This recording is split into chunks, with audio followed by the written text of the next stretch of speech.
Hello, I'm the Nostalgia Critic guy, remember it so you don't have to.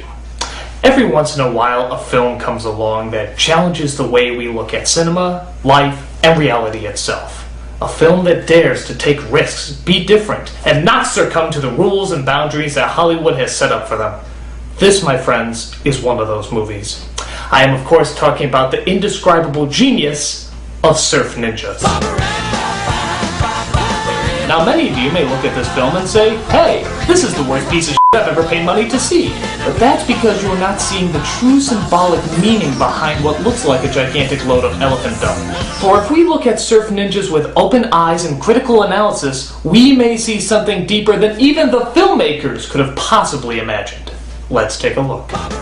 First of all, I should point out that this came out 1 year after Three Ninjas, which came out 1 year after the Teenage Mutant Ninja Turtles films. Which is quite daring, because many people can mistake this for an even worse ripoff of the Ninja Turtle franchise. But no, this is an original construct of unbelievable power, casting nothing short but the best of Hollywood's acting talent, including famed dramatic actor Leslie Nielsen, whose film work is still considered to be at the height of cinematic excellence. And who can forget that legendary screen presence Ernie Reyes Jr., whose incredible performances as Manito in The Rundown and Cemetery Warrior No. 2 in Indiana Jones and the Kingdom of the Crystal Skull still brings chills to the moviegoing public. And of course one of the gems of American cinema, who is said to be the Marlon Brando of his generation, the master himself, Rob Schneider.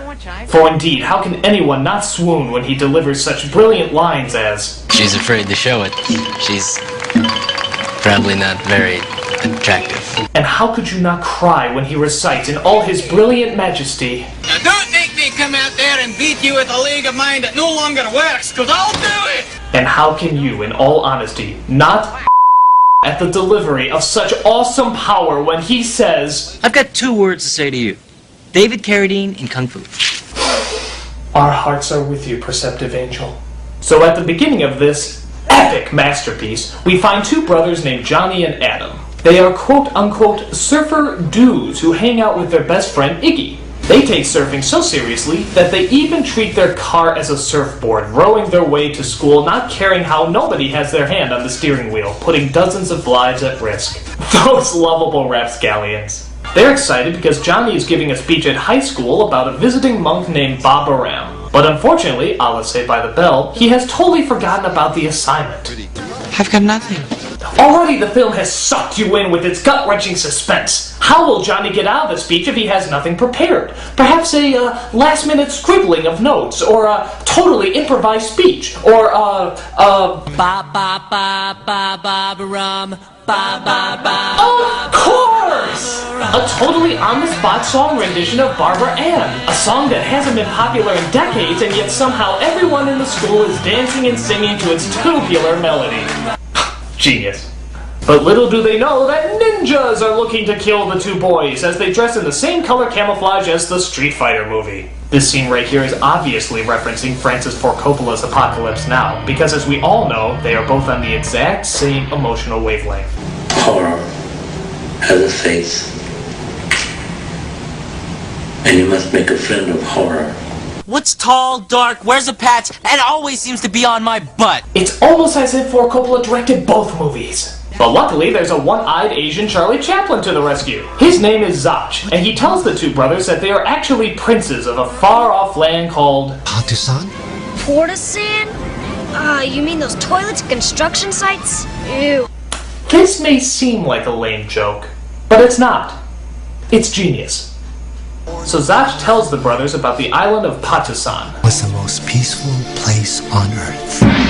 And one day the people gathered to celebrate the birth of Crown Prince Adam and his brother, Crown Prince Yanni. Anarchy, a foreign mercenary, devastated our country. Notice the low-angle shot here. That is to indicate that Leslie Nielsen is the bad guy. I'm often reminded of the low-angle shots in Citizen Kane, the greatest movie of all time. Don't worry about me! I'm Charles Foster Kane! We just want to drive, but the man won't let us. Can you see the emotional similarities to these magnum opuses? I challenge you to say no! Also notice Leslie Nielsen's look of absolute evil when he approaches young Zach.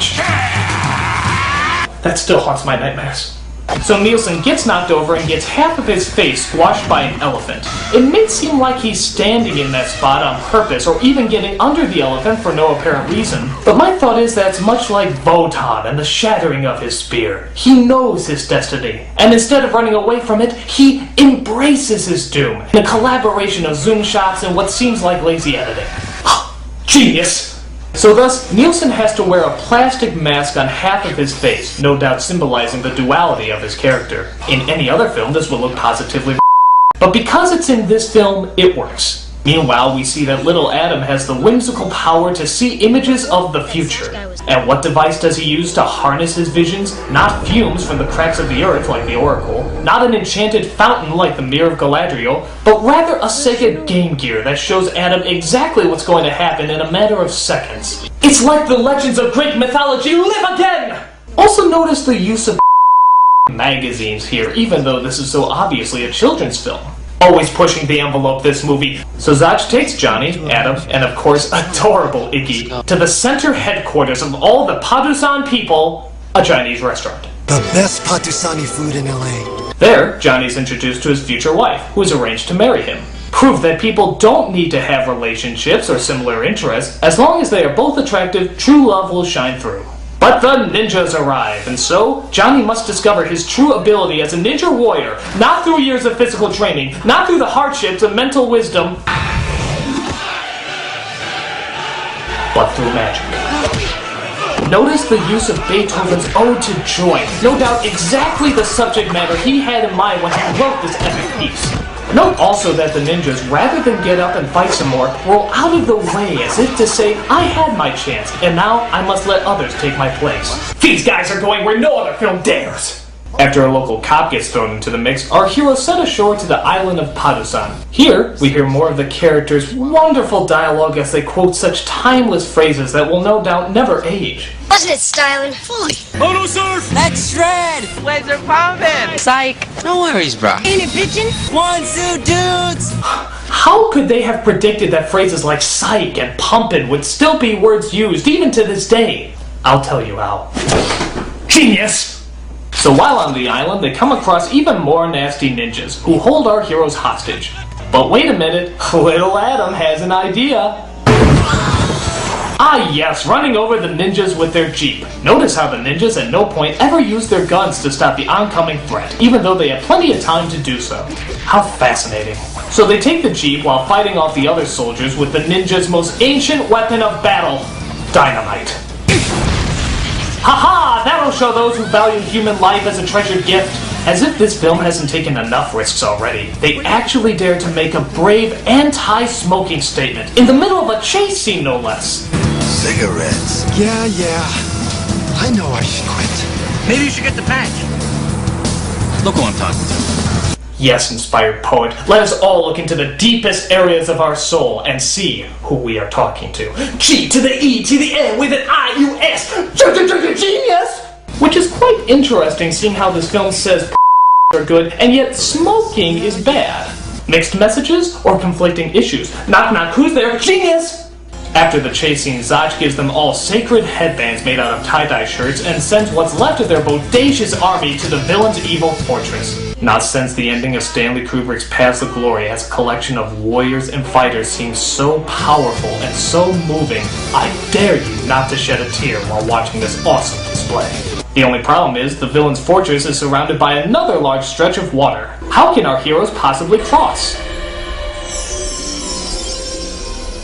Of course! Turn the trees into surfboards! Absolutely brilliant. Even though these people had never surfed a day in their lives, Johnny, their fearless teacher, instructs them well. Remember, bend your knees, use your arms. And that's all you need! Bend your knees and swing your arms, surfing in 2 seconds! Suck it, Scorsese! But as if that wasn't enough, this film is also brave enough to confront racial sensibilities as well. Brothers don't surf. Let's get back to the hood, won't none of the homies talk to me again. Yes! Brothers don't surf! Bringing into the light a stereotype I didn't even know existed! 911 emergency, what seems to be the problem? Yes, I seem to be having an overwhelming amount of genius! So our heroes infiltrate the heavily guarded fortress, armed not with swords, not with guns, but with giant yellow flags. That should throw off the militarily armed goons. They are so terrified at the poetry of the moment that they don't even have time to use their guns and instead just fling themselves at the invading troops. Now I know what a lot of you are thinking. How could they possibly have those flags when they so obviously didn't bring them over on their surfboards? Well, I'll tell you how.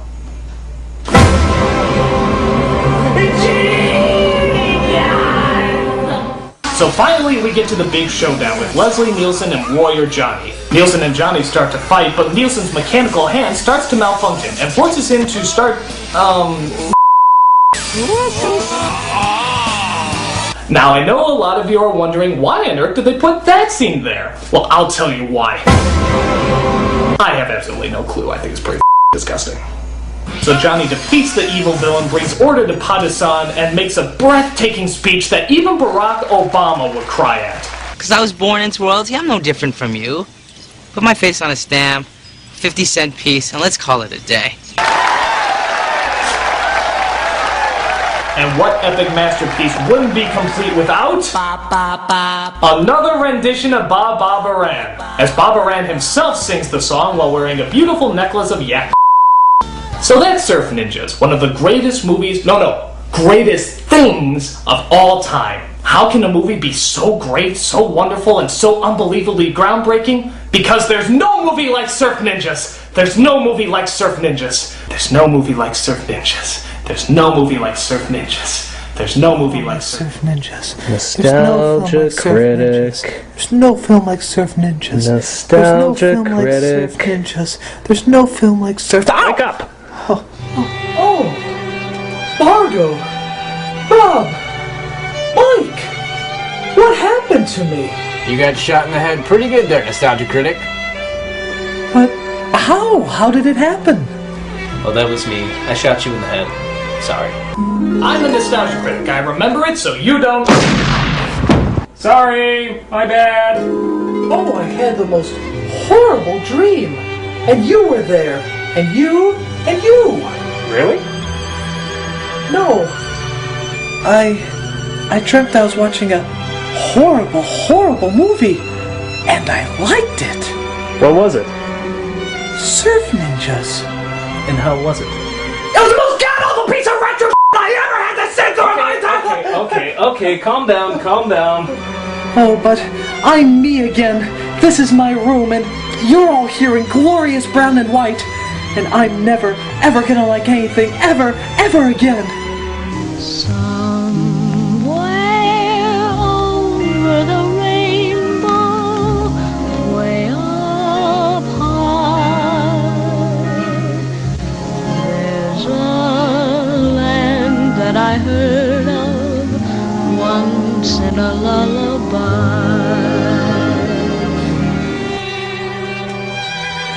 But wait a minute. If I got shot in the head, then how did I survive? Optimus Prime? Remember, I died for your sins. You know, I really should have put him in the top 11 sass nostalgic moments. Yeah. That was stupid.